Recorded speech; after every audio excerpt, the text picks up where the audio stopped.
Hello guys, आप लोग कैसे हैं? आशा करते हैं आप लोग स्वस्थ मस्त होंगे। तो सबको राम राम, सत श्री अकाल। तो कई दिन के बाद आज आप YouTube पर देख रहे होंगे, तो थोड़ी सी समस्या हो जाने के कारण तो आज हम कुछ एक नया टॉपिक लेकर चलते हैं। हमें भी थोड़ा सा प्रॉब्लम हो रही थी कि वीडियो नहीं पढ़ रही है ना, बच्चे थोड़ा सा समस्या में होंगे। तो देखेंगे आज। तो आज हम एक नया टॉपिक पढ़ाएंगे, न्यूक्लिक एसिड या न्यूक्लिक अम्ल। ठीक है ना, न्यूक्लिक अम्ल। अब देखिए न्यूक्लिक अम्ल क्या होता है। न्यूक्लिक अम्ल मतलब ऐसे अम्ल जो शरीर में एक सूक्ष्म मात्रा में पाए जाते हैं, जिनसे क्या होती हैं सभी प्रकार की प्रक्रियाएं आनुवांशिक रूप से चलती हैं। जो लक्षण होते हैं वो एक दूसरे से संपर्क बना करके दूसरे भागों में क्या होते हैं, चले जाते हैं। तो न्यूक्लिक अम्ल तो शरीर में देखेंगे, या न्यूक्लिक अम्ल कितने प्रकार के होते हैं,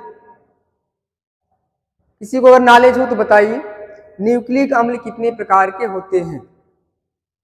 तो न्यूक्लिक अम्ल फर्स्ट नंबर पर जो हमारा न्यूक्लिक अम्ल है उसे क्या बोलते हैं, DNA। फर्स्ट मतलब हमारा प्रथम जो न्यूक्लिक अम्ल है वो क्या है, DNA। अगर इसे संक्षिप्त रूप इसका देखा जाए तो क्या होता है, D oxy ribo nucleic acid. ठीक है, डीऑक्सी राइबो न्यूक्लिक एसिड, ये क्या है, इसका संक्षिप्त रूप हो गया। समझ गए ना, D oxy ribo nucleic acid.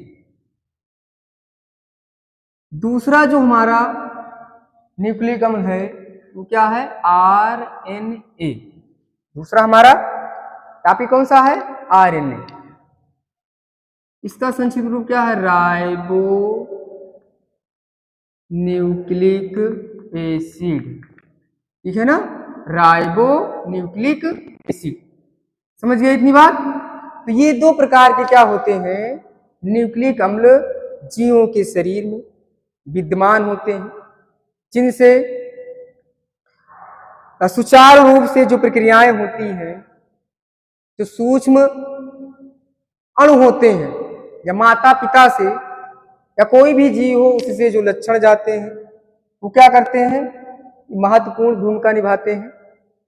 तो हम फर्स्ट न्यूक्लिक अम्ल के बारे में चर्चा करते हैं। तो हमारा फर्स्ट जो न्यूक्लिक अम्ल है वो क्या है, DNA। आई बात समझ इतना, हमारा फर्स्ट न्यूक्लिक अम्ल DNA। तो DNA पर चर्चा करते हैं। अब देखेंगे जो ये DNA है, अब DNA के बारे में है ना आप लोग जानते होंगे थोड़ा बहुत। ये जो DNA होता है, क्या सभी प्राणी या सभी जंतुओं का DNA मैच हो सकता है, एक जैसा हो सकता है ना? थोड़ा सा सेंस लगाइए आप लोग, बताइए क्या ऐसा पॉसिबल है कि सभी जीवों का DNA सेम हो सकता है या नहीं? चलो तो आज बताते हैं। तो थोड़ा तो आज हम DNA के बारे में चर्चा करते हैं। DNA क्या है प्रकार का, ये जेनेटिक्स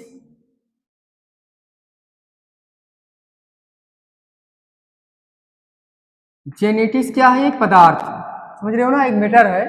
क्या है, जेनेटिक्स मतलब आनुवांशिक। क्या है, एक प्रकार का एक पदार्थ होता है DNA में। मतलब है तो न्यूक्लिक अम्ल, लेकिन एक प्रकार का क्या है, प्रकार का एक छोटा सा हिस्सा होगा। तो हिस्सा मतलब कोई एक अंग होगा, एक पदार्थ होगा जो बना होगा किसी, है ना। वही चीज है कि DNA जो होता है प्रकार का आनुवांशिक पदार्थ होता है।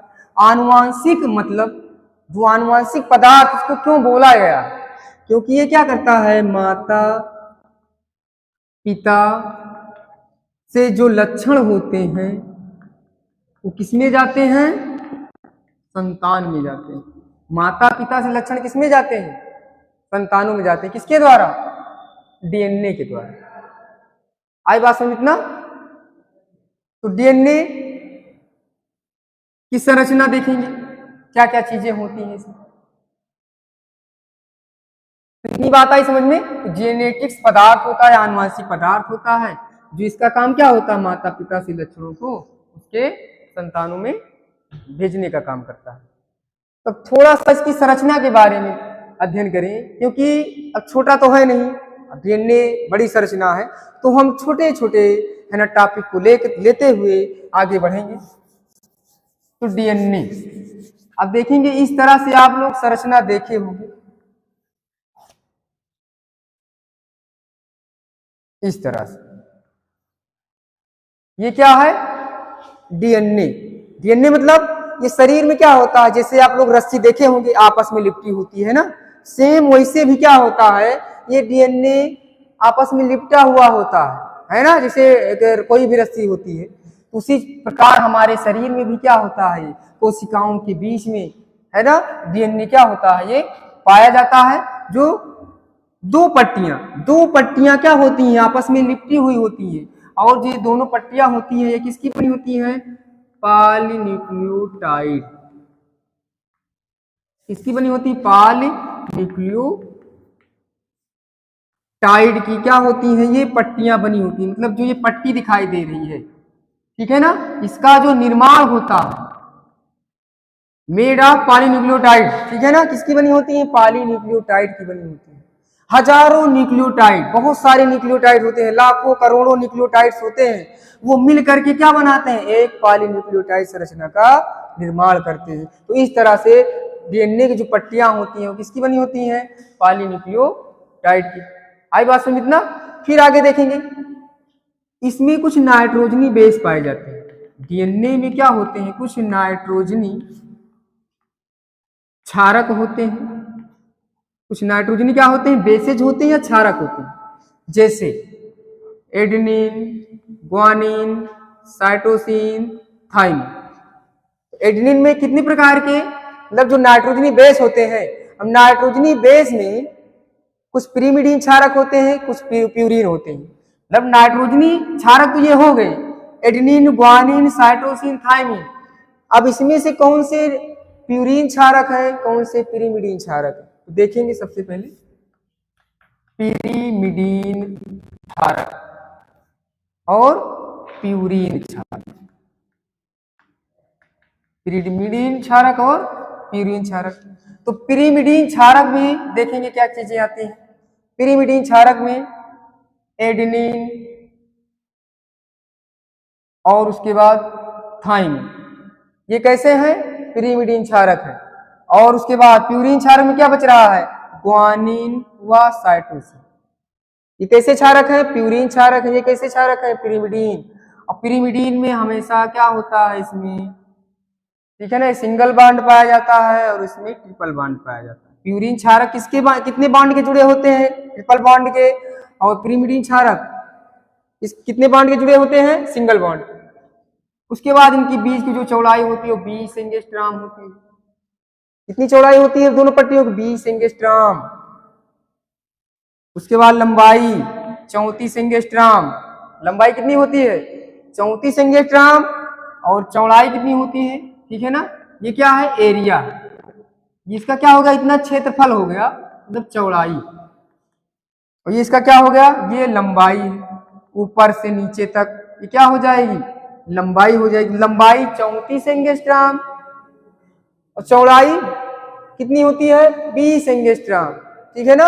और इनके बीच में सीढ़े नुमा डंडे लगे होते हैं, और ये डंडे किसके बने होते हैं? नाइट्रोजनी बेस के। इसी में adenine, thymine, guanine, cytosine, adenine, thymine, guanine, cytosine, इस तरह से ये डंडे आपस में जुड़े होते हैं, पट्टियों को खींचे रहते हैं।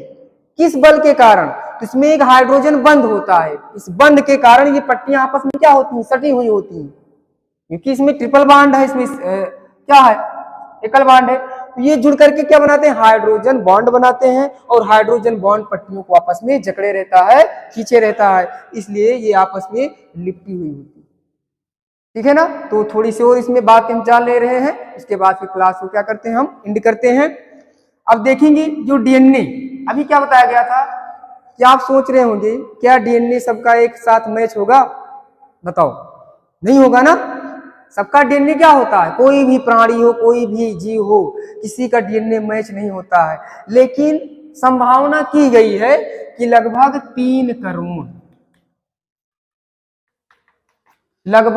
करोड़ लोग में किसी एक की डीएनए क्या हो सकती है, संभावना की जा सकती है मिलने की। 3 करोड़ लोग में, ठीक है ना, डीएनए जो होता है वो समान, और समान कैसा, संभावना पर किया जाता है। केवल संभावना जताई गई है कि 3 करोड़ लोगों में किसी एक व्यक्ति की डीएनए मैचिंग कराई जा सकती है, उसका डीएनए मिलाया जा सकता है, ऐसा केवल संभावना की गई। ठीक, तो आज की क्लास को हम यही एंड करते हैं, आशा करते हैं, है ना, आपको थोड़ा बहुत समझ में आया होगा। और शेष जो इसमें भी थोड़ा बातें बची हुई हैं, उसको हम अगले वीडियो में प्रोवाइड कर रहे हैं।